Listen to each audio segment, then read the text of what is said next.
એક પછી એક નાના મોટા વાયરસોના આપણે શિકાર બની રહ્યા છે. એક વાયરસ અત્યારે હાલ ખૂબ ચર્ચામાં છે ને એ વાયરસ એટલે ચાંદીપુરા વાયરસ. મિત્રો, બાળકોમાં ખૂબ ઝડપથી ફેલાઈ રહ્યો છે આ વાયરસ. તેને લઈને ચિંતા કરવાની જરૂર નથી, પરંતુ સતર્ક રહેવાની તો જરૂર છે, કારણ કે નાના બાળકોમાં જોવા મળે છે. આના લક્ષણો શું છે તે પણ આપણે જાણીએ અને આને ડામવા માટે એટલે કે આને રોકવા માટે આપણે શું કરવું જોઈએ તેની પણ ચર્ચા કરીએ.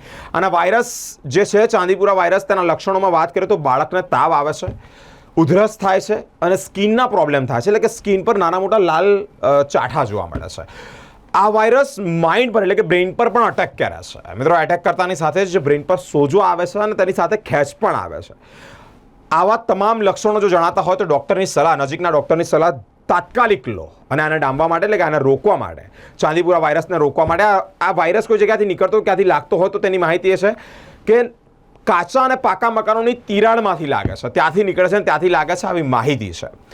ફૂલ સ્લીવના કપડાં પહેરાવવા જોઈએ બાળકોને, સાથે મચ્છરદાનીમાં ઊંઘાડવા જોઈએ. અને આવા કોઈ પણ લક્ષણો દેખાય કે તાવ આવી રહ્યો છે, વોમિટિંગ થઈ રહી છે, ડાયરિયા થાય છે કે માથું દુખાય છે, તો તરત જ નજીકના ડૉક્ટરની સલાહ લેવી જોઈએ.